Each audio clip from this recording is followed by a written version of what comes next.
How to cancel a Moneygram transaction online. First, you want to log into your Moneygram account. You will go to the Moneygram website or app and sign in with your account. You will then have to go to transaction history. You will find the My Account or transaction history section to see your recent transfers.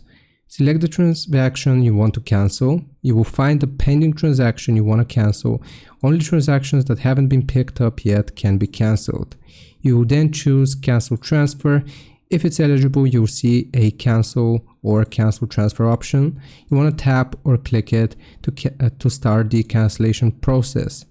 You may be asked to provide a reason for the cancellation, and then you just have to confirm the cancellation, review the details, and then hit confirm to cancel the transfer.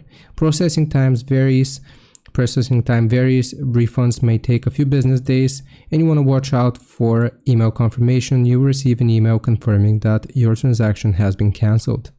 Hope this helps. Leave a like and sub. I'll see you next time.